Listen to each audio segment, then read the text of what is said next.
music is so sad. I hate starting on sad music. It's so hard. But welcome back, guys, to Experience Boost Gameplay. We are playing Cinderella Phenomenon, here with Rod and his sad face, because a lot of stuff went down last episode. It's a concerned face. It is a concerned face. I like Sebi. I like that Sebi's here. He makes me feel better. Amongst all the sadness, as long as you have a little talking plush who's cute like Sebi, not creepy, then it's fun. It's good. It was creepy at first, but I've come to love Sebi. He's always a cute little plush. Anyway, we're off track. This is Cinderella Phenomenon. Stuff went down last episode. Go check it out. Oh, man. All the stuff went down. All the stuff went down. Oh. But we'll continue here. Are you all right? I am. Thank you for helping me. You know I'd do anything for you. Oh. Whoa, that's a big 180 from before. What? That's why she reacts that way. What? I love Sebi. Rod shakes his head before stepping away. Sebi sometimes has a hard time telling what Rod wants him to say and what Rod doesn't want him to say. Anything? For me? Rod coughs, pulling me from the thought. It is possible that he is a witch, or that he is working with other witches, but we have no evidence to prove it. He is talking about, Varg. Varg. Yes. Until we figure out what's going on, you need to be wary of him. So, basically I need to be wary of everyone. Pretty much. Trust no one. Rod smiles at me gently. The look makes my heart thud once, painfully in my chest. Stop staring at me like that. Rod looks away, his cheeks tinged red. I feel my own cheeks warm at the sight. I wasn't staring at all. Look at her face. What? Oh, what a cute face. Aww. Ice Princess is warming up. Both of you are hopeless. Shut up, Sebi. Rod gives me one That's last sad because look. Sebi had to say that. Yeah. Shut up, Sebi. I don't want to, Rod. Why don't you say it with your own voice, huh? I didn't even think of that. That's so funny. Because Rod is cursed with a mermaid's curse. He can't speak. He can't speak, so Sebi speaks for him. That is funny. Rod gives me one last look before finally turning and walking away. Why are you always walking away from me, Rod? Come on. I place my hand over my chest where I can still hear my thudding heartbeat. I thought it only thudded once, painfully. Yeah. Well, can't only thud once or she's know. dead. She's the Ice Princess. This is very much romance writing right here. This feeling, if it is what I think it is, then I have no right to feel that way about him. He's my stepbrother. I shake my head to clear the thought, then glance down at the letter that Varg's just delivered to me. There's only one sentence written on it. Come to the throne room alone tonight. Why couldn't he have just told me that? I mean, we were alone. Well, there's one sentence. Maybe whoever gave it to him didn't tell him what it said. Oh, that's true. And really, Dolores behind it all. Hey, we're in a different chapter. The wedding. The wedding? Remember Emmeline's friends getting married? Oh, okay. I was like, Emmeline's already getting married? What? The throne room is empty when I arrive. I can only hope that it is not some sort of come trap. on, it's definitely a trap. Soon after I enter, the door squeaks open and a familiar face enters the room. You didn't see that coming? Sir Mithros walks toward me. When he is close enough, he drops to one knee and bows. I frown as I take a step back from him. My princess, do not be alarmed. I know of your true identity. Yeah, I know you know, dude. Sir Mithros flashes me a wide smile that causes a shudder to run down my spine. You know who I am. Then that means that you are... I take another step back as the blood drains from my face. Sir Mithros' smile only widens at my reaction. That doesn't look like a wider smile. It looks like a more sinister smile. Yeah. I'll say it for you. Yes, I am a witch. Okay, we knew that. If you're a witch, then Sir Alcaster is... A mere human. A fool one. And Varg? Nothing but my personal errand boy. A thought suddenly occurs to me. If Sir Alcaster was plotting against the kingdom, then did Sir Mithros also punish Fritz somehow? What about Fritz? Was he a part of Sir Alcaster's plans? Ah, the night. To avoid confusing you, let us just say that the situation surrounding him is too complicated to adequately I explain. wonder if we somehow were part of his story, we would know what was going on with Right? him. Like, we have to go through all the stories. We have to. I must know. Alright, we'll go through the stories. I command you to answer my question, Sir Mithros. Was Fritz a part of this? If it makes you feel any better, he refused to be a part of this. He refused. Does that mean he was not a part of the plans, or just that he was unwillingly forced to participate in them? I'm certain that Sir Alcester would not be happy that his own son was disobeying him. He either forced him to help, or signed him outside of the palace. But if Fritz knew of Sir Alcester's plans, why did he not warn anyone about them? Was he working with Sir Mithros as well? More questions swirl in my head, but none of them have answers. When this is over, I will personally ask Fritz about this, once I can locate him. I shake the thoughts away and bring my attention back to Sir Mithros. Why bother with this reveal? What do you hope to gain from it? Before we start our conversation, Ah, what just happened? Sir Mithros waves his hand, conjuring a faint green glow that envelops the whole room. just in case someone decides to eavesdrop, I wouldn't want any of your witch friends listening in on us. I don't have any witch friends. You have I don't know Delora. what you're talking about. Shh. What? Yes, I am aware that one of them has been snooping around the palace these past few months. Their snooping has made it more difficult to move around without exposing myself. Sir Mithros clicks his tongue in annoyance. Such a nuisance. He's referring to Delora. She How and dare you Parfait... call me a nuisance? She and Parfait warned me before that there was a witch in the palace. Is Sir Mithros truly that witch? Yes, come on, Ren. Catch up. We knew he was shady from the beginning. Yeah, I never really trusted him. Not even when I was a princess. Now that he has revealed himself as a witch, I need to know what he plans on doing. You knew that I was a princess this entire time, yet you never offered me any assistance. If I had, Alcaster would have targeted you as well. What? Alcaster wanted to excuse me, Dispose. princess. It's been a while since I've talked. Alcaster wanted to dispose of the royal family. If he had known you were the real princess, he would have been after you too. It would have been easier with no one remembering you as the princess. But unfortunately, Fritz told his father about you, thinking that Alcaster might be able to help and protect you. And it didn't help that Varg confirmed it. Varg, huh? Your mother wouldn't have been happy with me if I put you in harm's way. That is why I had to pretend not to know you in order to protect you. Sir Mithros is silent for a few moments before he speaks again.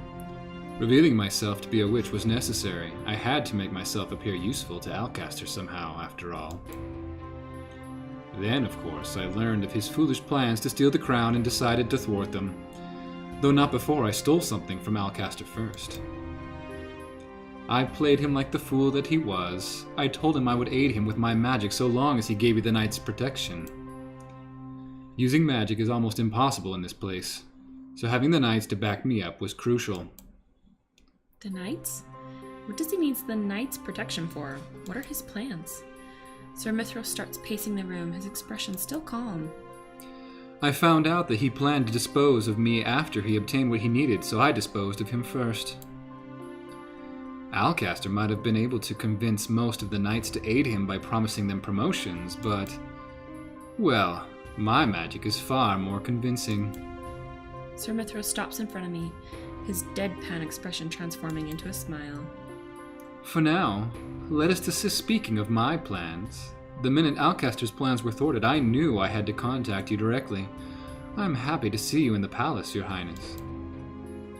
Although, we really need to get you out of those clothes soon. A maid's clothing does not befit a princess like yourself. That does not matter. My priority right now is to break my curse. Ah, of course. They must truly have been frightened to feel the need to curse you. I feel an uncomfortable tug in my heart. To think that the Lucius Bearer would actually allow a witch to curse you. Ooh. Sir Mithros shakes his head. disgust written on his features. When you suddenly disappeared that day, it was as if all traces of your existence had vanished. I searched for you endlessly, Princess. When you first appeared here in the palace, I did not recognize you immediately, but I felt a touch of magic in you and investigated. My curiosity is what prompted me to investigate you further. When I tried hard enough, I found that I could see through the glamour that had been cast on you. So Sir Mithros truly was the witch Parfait was referring to when she mentioned someone seeing through the glamour. Imagine my surprise when I found out that it was actually you. That fairy bearer has been nothing but a nuisance to us witches. First, she betrayed your mother, and then she betrayed you before she had even met you. But Mother, she was the Tenenbaum bearer corrupted by darkness. Parfait only did what she had to. Sir Mithros looks at me clearly surprised. What lies have those people been whispering in your ear? Everything the Queen did, she did for us witches, to protect us from the wicked humans who destroyed our kind. It is clear to me where Sir Mithros' alliances lie. Sir Mithros sighs, runs a hand through his hair, and then continues speaking. On your 18th birthday, you will follow her footsteps. You will make this kingdom a place for all witches to prosper. I am nothing like her. I refuse to make people suffer to fuel the crystal. I never bore witness to the suffering the people had to go through during my mother's reign, but the stories are enough to reveal her true nature to me. It was hard to believe at first, but those people do not have any reason to lie to a servant like myself. They have nothing to gain from it. I finally understand why the hatred people had for me ran so deep, even when I did nothing to them. It was because I was the witch's daughter. Your mother wouldn't be happy to hear you say that. Let me assure you that this is not a destiny you can run from, dear princess. I will not let destiny take control of my life. I feign tiredness by releasing a long yawn. Oh, he's gonna see that. I'm sorry for cutting you short, Sir Mithros, but please excuse me, I am getting tired. I'm about to walk past Sir Mithros when he starts speaking again, his voice a low whisper. I noticed that you have gotten closer to the family you so despised before. The prince included. I narrow my eyes at him. You care about him, don't you? I must confess that this surprises me, Princess. Such a relationship would certainly be a scandal. Even if you two are not blood-related, he is still your stepbrother. Whatever will your dear father say about this? I clench my fists. He has no right to lecture me. I already know that these feelings are wrong. I know that I cannot have them. I assure you that there is nothing between the both of us. Oh, is that so? Are those lies you utter just to convince yourself? This man is beginning to try my patience. Allow me to share a little secret with you, Princess. I am not interested. I head for the door and reach for the knob. Oh, but I think it is something you would be most curious about. I do, after all, know the consequences of the prince failing to break his curse. I also happen to know that someone special to him is getting married tomorrow. My hand freezes. How do you know about all of this? I know all of the happenings around this place. That is my job, Princess. Now tell me, do you know the ending of the fairy tale, The Little Mermaid? My blood runs cold when I remember what Emmeline told me about the fairy tale.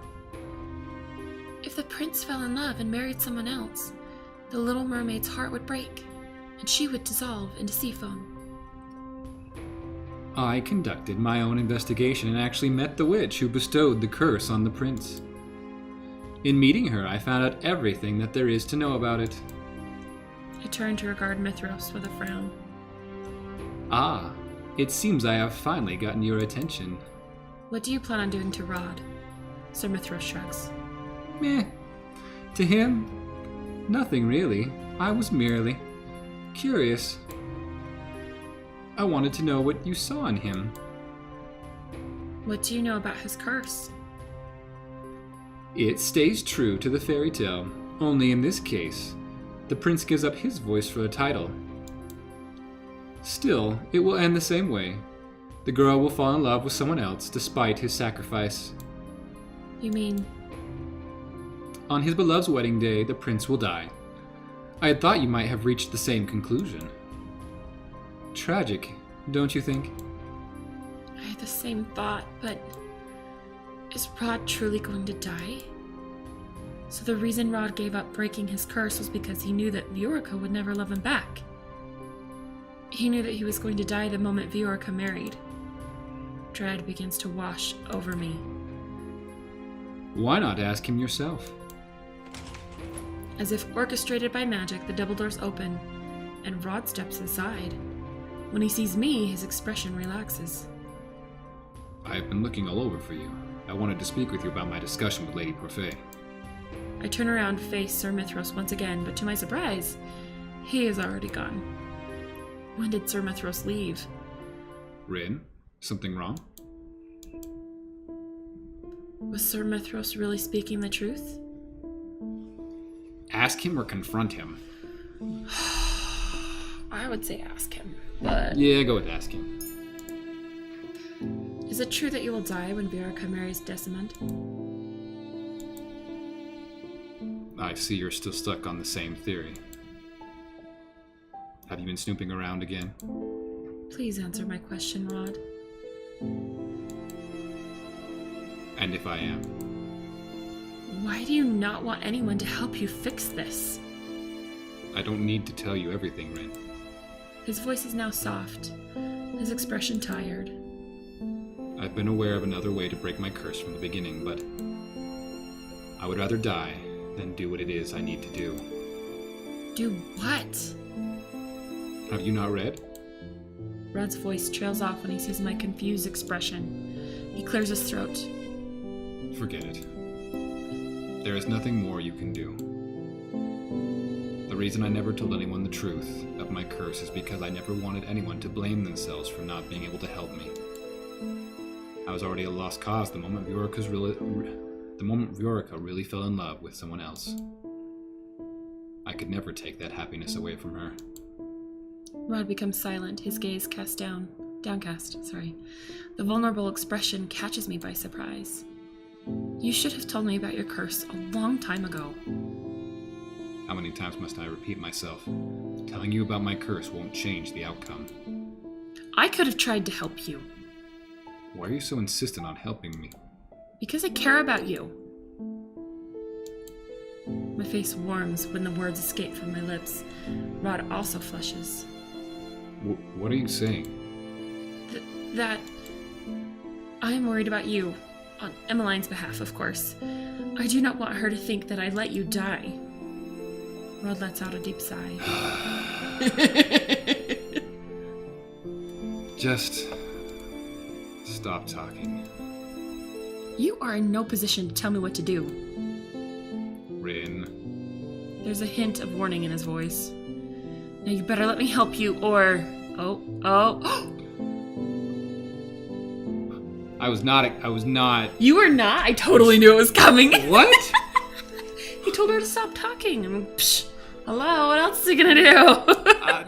This is why I can't write romance, because that would not have led to a kiss at all in my head. That always leads to a kiss in a romance. Or in any sort of young adult fiction that has romance in it, which is what I write. Listen to this music. This is not romantic music. This is like intense... Dramatic music. When's better to have a kiss than dramatic moment? I don't know. I feel like Sebi. I'm like slightly angry. I'm like, I don't know what's going on. My sweet husband is more of the romantic. Does that even make sense? Everything is flowery and... You might as well just say your husband's not a romantic, because you are romantic. I'm not You're good just with more romance, period. More cheesy. Let's keep going. Not, this is the intense kind. There's lots of different kinds. And hey, I picked you. No worries, dude. Okay, my words are cut off when Rod presses his lips to mine. Oh, yep. See, that was her reaction too. It is only a brief kiss, and when he pulls away, his usual somberness has returned. I told you to stop talking. See? I can only stare back at him, baffled. Rod, you do realize that you just kissed the princess. Rod looks at Sebi, then at me. His face colors once more. He takes a step back, his lips pressed together. I'm sorry. Without any other warning, Rod turns abruptly and stalks out of the room. No, Rod, don't run away. Sebi falls from his shoulder and falls to the ground, but Rod does not notice in his hurry to leave. I stare after him in shock. I can't believe he just ran away. Really? Sebi, you can't? I walk to where Sebi is and kneel down to pick him up. Are you alright? I'm fine. Thank you, princess. Sebi tilts his head to the side. That Rod. I wonder when he will start acting like a man. Suddenly kissing a girl like that is so unromantic. Oh, see, Sebi's on your side. See, that's why his face was like, I mean, what just happened? Like, what is going on here? I think part of why you've been such a great connection for Rod and choosing most of the time the right path for him is because you're so connected with Sebi. You and Sebi. You guys are buddies. I must be. I've just read a lot of young adult books. Okay. I think about the warmth of Rod's lips pressed against mine and flesh again. Rod may not say much, but he has a lot going on in his head. Thoughts he doesn't ever want anyone to know. Ooh, do spill, Sebi. I don't want to speak on his behalf, but I know he really does care about you, princess. He's just a little standoffish and has a difficult time showing his emotions. He's sensitive like that. No, you're like that too. And to be fair, your first kiss, our first kiss, guys. Yes. He randomly kissed me too. It wasn't random, but yeah, it turned out kind of the same way. Take it from me. Oh, did I go? Yeah, you cut off Sorry. Sebi. I'm sorry, Sebi. Princess, can I go back? Can I go back? But There we go. take it from me. I'm always in his head. I care about him too, but what will become of my feelings once I break my curse? I will return to being his stepsister when this is all over. No, this is not the time to mull over such thoughts. I'm sorry for asking you this of you, princess, but can you return me to Rod? That boy is useless without me. That's true. The exasperation in Sebi's voice makes me smile. Sebi acts like Rod's older sibling. Of course.